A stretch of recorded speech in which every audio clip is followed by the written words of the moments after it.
people should listen to the zip code plays because, well, they're fun. So that's the most important thing. They're fun. They're really fun. Many of them are lighthearted, like Bingo Bitches. It's comedy. And also, to tell you the truth, because all of us playwrights, we're very diverse. We come from different backgrounds. We have different ways of telling a story, and we have different perspectives that may be interesting to an audience, may be challenging for an audience, may bring an audience something that they've never known before about the place where they live, or places that they visit, or places that they just zip past through on the freeway and never give a thought about. And it's a chance to really, enjoy the city that we live in. I mean, Los Angeles is a remarkable city. It's like nestled in the arms of the San Gabriel Mountains. And it's an opportunity to really, enjoy the love song that is the zip code plays. I mean, it's a love fest. And who doesn't like a love fest? So, yeah. That's the reason why you should listen. It's fun. Hi, I'm Elizabeth Wong, and if you want to know more about my zip code play and about Antaeus Theatre, watch this video. The zip code plays are fun to listen to because you really get to focus on the words. And, for a playwright, that's like warms the cockles of your little heart. It's like, oh, I love that, because you're listening to words, and I love words, new words. That's one of the joys of the audio play. And also, it's asking the audience to fill it in. Instead, so you doing, the audience, the listeners doing the work of creating the world that they see as inspired by the sounds that they're hearing, by the words that are being spoken. And I think that is just another way of reaching into the heart of an audience through their ears. The inspiration for my zip code play 91754, Monterey Park Bingo Bitches. I had to write it because the title Bingo Bitches, that was inspiring enough. But the seed for the story actually came from a random woman, a Latina. I was standing in front of her as we were waiting in line at a grand opening of a new business in Monterey Park. This business was giving away swag to the first 100 people in line. So I was in line waiting for the swag bag, and I love free stuff. So what can I say? I went and I met this lady as we were waiting in line. And we got to talking, and she told me that after she finishes up getting her swag, that she was going to go play bingo. And I thought, oh, okay, so you're going to play bingo. And she told me how cutthroat bingo at the senior center was. And then she told me that there were really big payouts at these bingo games. And at once she won like about $200 at a bingo game, one bingo game off of the seniors. So this seemingly innocuous encounter in a line germinated in my brain for a while, because I had that encounter for a while. And sometimes that's just how playwrights' minds works, a writer's mind works. You just kind of file it away under maybe something can happen with this. I don't know. And then, so while it was on the back burner, the Antaeus Theatre had this opportunity, and I pitched the idea. It was just like a line, like Cutthroat Senior Center Bingo in Monterey Park. That was it. I didn't even know what that was going to be. I just had the one line. I wrote it like, I got the email that was a call for entries, for submissions. I wrote 3 ideas, like bada bing, bada boom, just really fast. And I sent it. I didn't even reread it. And then I hope that it wasn't too many typos. But from the moment they said yes, is the moment I started thinking, okay, now I'm committed to writing this. What is it going to be? How can I make it fun, and also explored the world of what it's like for senior citizens and bingo and what that means to them. And that's that's how the story began. It began with the lady in line who was, going to play bingo and describing how vicious it was, and then me filing that information away until I was able to secure a commission, and then, was, as an outgrowth of that commission, was forced and focused on writing the play. Antaeus assembled an awesome team of really uber talented artists for this play, my play. There was Jennifer Chang, who is an actress, director, artistic director of Chalk Repertory Theater, which is located in Atwater Village. She's a theater professor down in San Diego at UCSD. She won the LA Drama Critics Award for her directorial work on Viet Gong, which was a production at East West Players. And she was my director and kind of at the helm of this. And she was also very good with dramaturgy, and she read the play and was able to give me some fantastic notes for the play. I originally wrote the play with kind of a bittersweet ending, kind of a, the height of the pandemic. So I was feeling very, very annoyed. And I put that annoyance, I suppose, into the play. But then Jennifer actually reminded me, and also some of the, and Bill, Kitty, Anna Rose, the management at Antaeus gently suggested maybe a happier ending. And, after thinking about it and listening to the comments, I actually reworked the ending so that it's an uplifting ending. It's an ending of hope. It's an ending that actually serves my purpose and the play more beautifully than I originally imagined. So it was very definitely a beautiful collaboration of artistic minds that helped shape the ending of the play. I don't want to give it away, though. And Antaeus also really wanted to bring authenticity to the characters by casting, Chinese actors, by casting an Armenian actor. So there was Cece Lau, who is a longtime actor, and she's the former First Lady of Monterey Park. Her husband, David Lau, was a mayor of the city. So, and Cece was great at really helping me with the Chinese language in the play, and she was very supportive, and also, really supportive about a happy ending or a uplifting ending. And she was so right. Sometimes playwrights, when we're in a mood, we write reflecting that mood, but actually it wasn't serving the play very well. So getting the feedback from fellow artists helped me see that, to look for a way to be funnier. So, bingo bitches, hello, comedy. And there was also Jade Haikush, who is a actor who I didn't know at first, but she's a veteran actor who was recommended by an Antaeus member, Rhonda Aldrich. Jade, she was fantastic with putting Armenian in the play. She, I told her I really wanted to put languages, and I love hearing the music of other languages in my play. So I put that music into my work, and she was great with some of the colorful Armenian phrases, if you know what I'm saying. Colorful. So I thank her for that.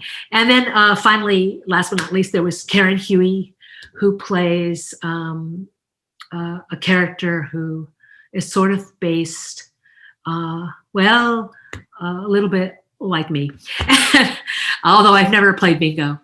But Karen Huey, she is like the voiceover queen. I mean, you can hear her work in all the Star Wars movies, Deadpool, Good Trouble, the TV show, which is one of my favorite shows. She's voiced over 1,500 films and TV shows, and she's like the voice of the character Yuriko in that popular video game, Ghost of Tsushima.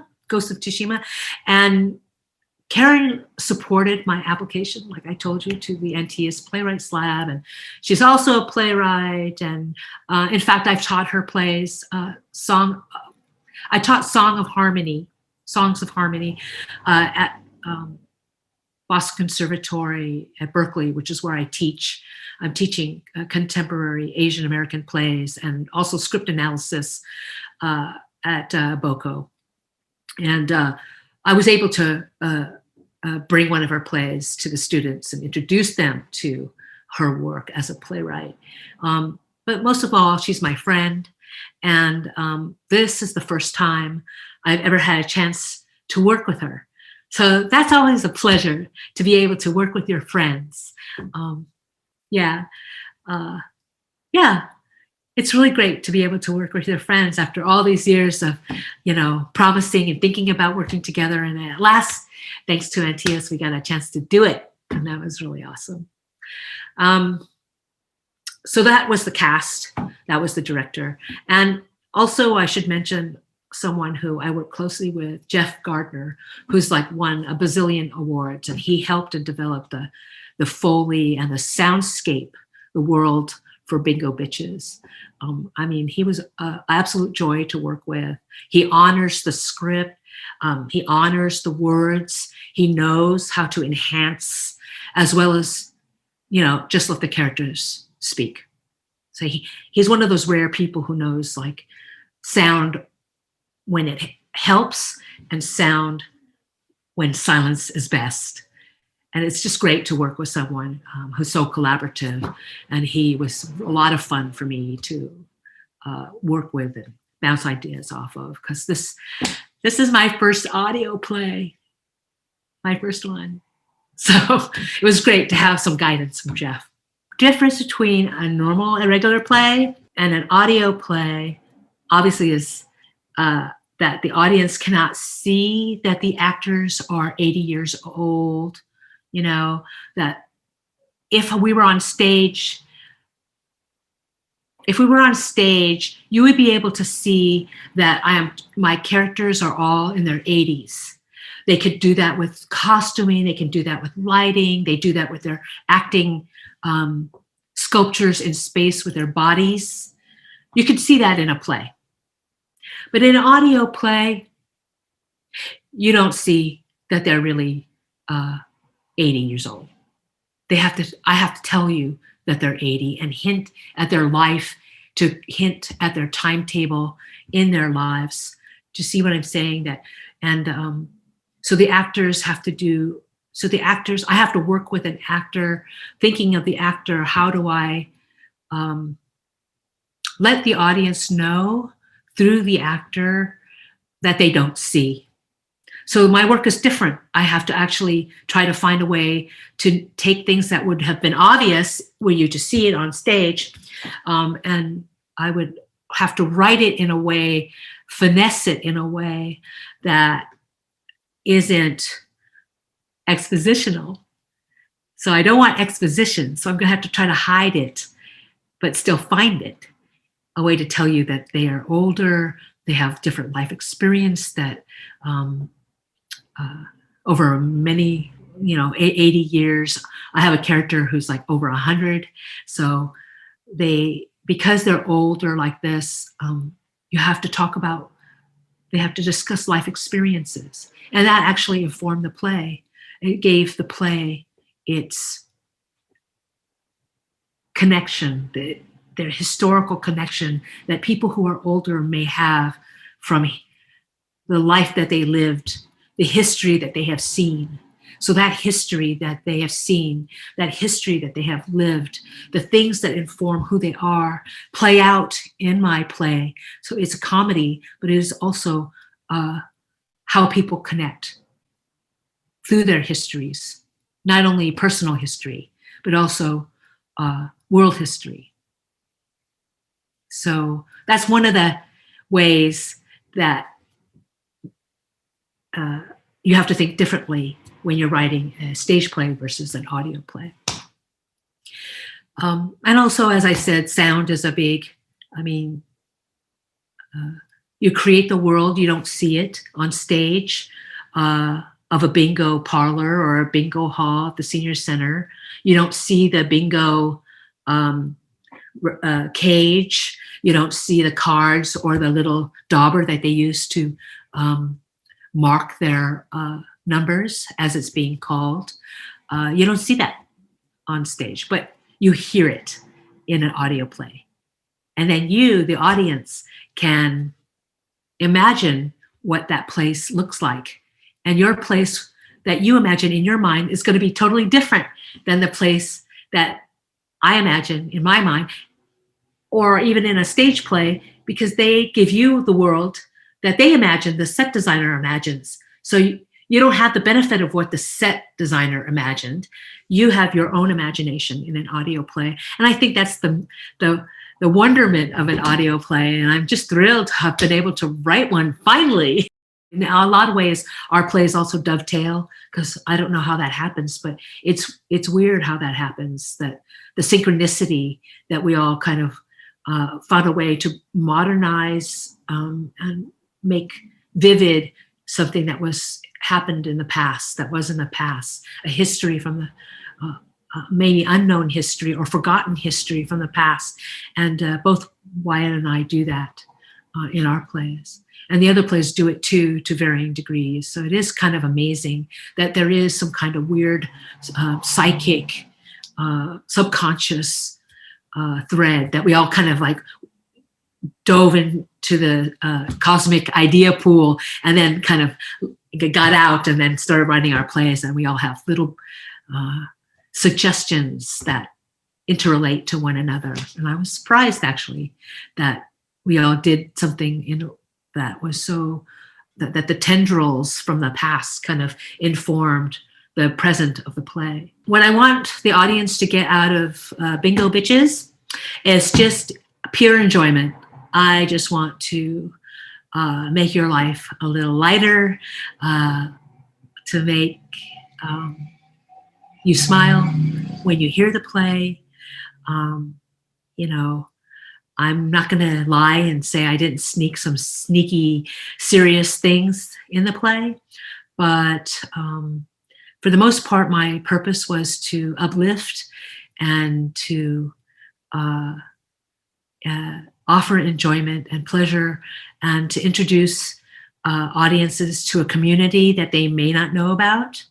The city of Monterey Park is a very interesting city. It's a primarily Asian community, but it has been always in transition. People from all kinds of backgrounds, racial backgrounds, have lived in this city, and they pass the city down to each other as they move on through life. And and you see vestiges of that heritage in the city.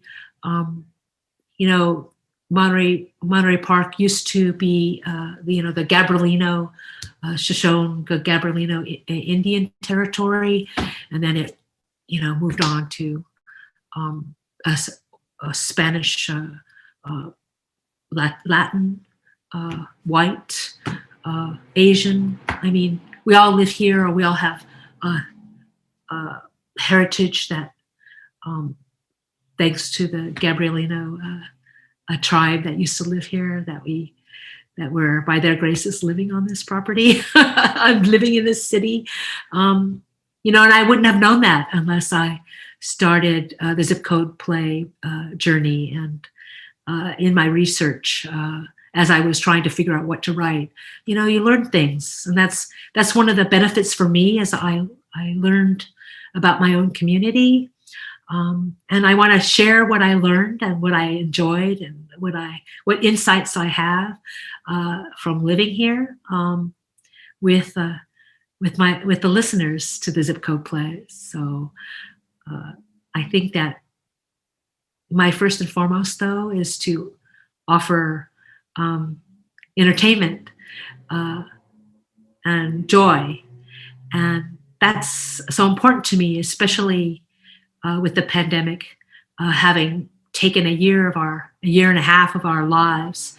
And so this play was written last year and was very, the germination of it started last year. And I just wanted to offer up some laughter and some pleasure and some joy to listeners and audiences. And that's the reason why I didn't set the play during the pandemic. You know, oftentimes as a playwright of conscience, I would have probably in the beginning wanted to set the play during the pandemic, but I soon learned that I don't know. I was just sad, and I was just wanting to set the play at a time before the pandemic, when everybody could get together, and that's why the play starts before the pandemic, before COVID ever hit, that you get a chance to remember what it was like. And I'm so happy that, you know, now it looks like things are normalizing and we can start seeing one another again. You know, I think that's the reason why I picked the senior center too, because it broke my heart that a lot of people could not even see their grandparents. I know my nephews could not see their grandmother, my mother, during the last year. And that saddened me. So it had a lot to do with why I chose the senior center as a location. You know, the pandemic had a lot to do with why I wanted to laugh more and to forget my troubles, to write a comedy. And that's what I want audiences to take away. I just want them to laugh. Antaeus needs to be supported because theater is hard work. It takes a lot of money at the level that Antaeus does its theater work. So support is greatly appreciated, not only in terms of finances, but just butts in the seats. That's the most important thing, is having people come to the theater to engage with the work, to be, you know, to laugh, to cry, to question, to be uplifted, to be transported, to feel the magic. And you know, that's why Antaeus is so important to this community and to the artistic community, and it deserves your support. So why not? Do it. Write a check. Come to the theater when it opens and sit in the seats and just watch and be delighted. And it's worth it.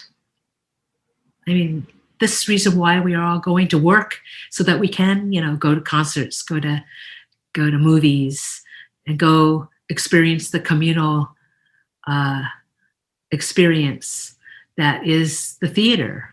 So Antaeus is an important part of that in Los Angeles. And, you know, get your butts in the seat and write a check. Hi, I'm Elizabeth Wong. I'm a playwright based in Los Angeles. And if you've enjoyed this conversation, please go to the Antaeus website and check out the Zip Code plays, my play, of course. And also, there are other productions. Thanks for listening.